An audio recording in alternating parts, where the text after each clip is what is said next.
हिमांशु जी, लेकिन दूसरी तरफ जो दूसरा घर है एनडीए का, वो दिन पर दिन मजबूत होता जा रहा है। सम्राट चौधरी को अब तो दोबारा बंगला हो गया। हाँ अब कहाँ घर है, अब तो बंगला बन गया। कोठी एनडीए की जो कोठी है वो देखिए मजबूत होती जा रही है। देखो, सम्राट चौधरी, ऐश्वर्या, देखो सम्राट चौधरी क्योंकि कुशवाहा है उनकी कास्ट जो है वो उससे आते हैं, और कोरी और कुर्मी यानी नीतीश कुमार कुर्मी उससे हैं और कुशवाहा जो है कोरी है।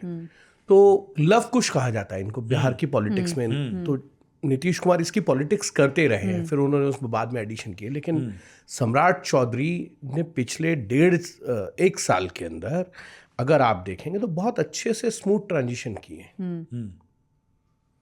24 में वापसी के बाद से अब तक इलेक्शन तक उनका नीतीश कुमार के साथ बहुत अच्छा एक उन्होंने रिलेशन बिल्ड किया, क्योंकि वो जेडीयू से भारतीय जनता पार्टी में आए थे। उससे पहले वो आरजेडी में भी रहे, तो उस पे रहे। और फिर ये एक मैसेज दिलाया गया कि भारतीय जनता पार्टी को सम्राट चौधरी को उप मुख्यमंत्री बनाए रखना चाहिए। ये जेडीयू की तरफ से ये क्लेम आए अंदर से, जेडीयू के कुछ नेताओं के या भारतीय जनता पार्टी से भी एक अंदर से आवाज़। तो इसीलिए अगर आप देखेंगे तो दोनों उप मुख्यमंत्री चेंज नहीं किए गए।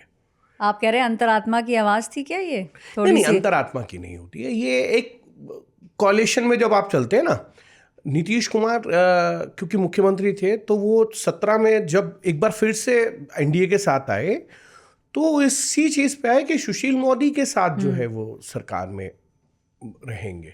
20 में ऐसा नहीं किया था भारतीय जनता पार्टी ने, क्योंकि नीतीश कुमार की उस वक्त ताकत जो है वो उतनी नहीं थी, तब वो 42 सीटें जीते थे। ये एक स्वाभाविक प्रक्रिया। लेकिन बड़ी चीज़ ये है कि भारतीय जनता पार्टी ने गृह मंत्रालय ले लिया। नीतीश कुमार 20 साल से बिहार की जो राजनीति है उसमें सबसे बड़ी चीज़ किसी भी प्रदेश के अंदर होता है कि गृह मंत्रालय उनके पास होना चाहिए, क्योंकि इंटेलिजेंस, सर्विलांस, ये सारी चीज़ें जो है उनके पास। तो ये छटकना, क्योंकि 2020 में भी ये कहा गया था कि भारतीय जनता पार्टी गृह मंत्रालय अपने लिए चाहती है, या जब भी आरजेडी के साथ भी वो गए तो आरजेडी ये चाहती है। लेकिन नीतीश कुमार ने कभी कॉम्प्रोमाइज़ नहीं किया। इस बार उन्होंने कॉम्प्रोमाइज़ किया। उसका कारण ये है क्योंकि नीतीश कुमार की सेहत वैसे उतनी अच्छी नहीं है, हम सब जानते हैं, व्यूअर्स भी जानते हैं हमारे। और जब ये बातचीत चली, भारतीय जनता पार्टी ने क्लेम किया कि गृह मंत्रालय भी हमारा रहेगा और स्पीकर भी हमारा रहेगा। तो जेडीयू के 2 नेता वहां से रात को चार्टर प्लेन से आए, संजय झा और ललन सिंह। गृह मंत्री अमित शाह से मुलाकात की उन्होंने, धर्मेंद्र प्रधान जो वहाँ चुनाव प्रभारी थे उनसे मुलाकात की। तो ये हुआ कि देखिए, सरकार की चेहरा नीतीश कुमार है, लेकिन जो लॉ एंड ऑर्डर है उसको संभालने के लिए अच्छा आदमी जो समझे, तो सम्राट चौधरी के ऊपर ये किया गया, फैसला हुआ।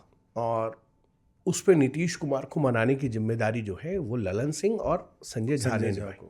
ये हिमांशु जी उसी मीटिंग में तय हो गया था। और ये यहाँ से गए गृह मंत्री अमित शाह और धर्मेंद्र प्रधान से मिलके, तो धर्मेंद्र प्रधान जो चुनाव के प्रभारी थे उन्हीं के साथ चार्टर में गए वहाँ। आए वो लोग अलग थे, धर्मेंद्र प्रधान उनके साथ गए, मुलाकात की। वहाँ पे भी नीतीश कुमार को समझाया कि ठीक है, टाइम है, ये आपको थोड़ी सी पावर्स जो हैं वो डिसेंट्रलाइज करनी चाहिए। तो उस डिसेंट्रलाइजेशन का ये एक प्रोसेस के रूप में देख सकते हैं। वाह, ये तो कॉर्डियल रिलेशन इतना कॉर्डियल हो गया कि सब कुछ, मतलब अब सब कुछ हमारा हो गया, मेरा तेरा कुछ नहीं रहा। नहीं, देखिए ये है ही है। आप और बीजेपी की ये स्ट्रेटेजी रही है। 2014 में जब सरकार बनी थी हरियाणा में, तो मनोहर लाल खट्टर मुख्यमंत्री तो थे, लेकिन गृह मंत्रालय जो है वो अनिल विज के पास था।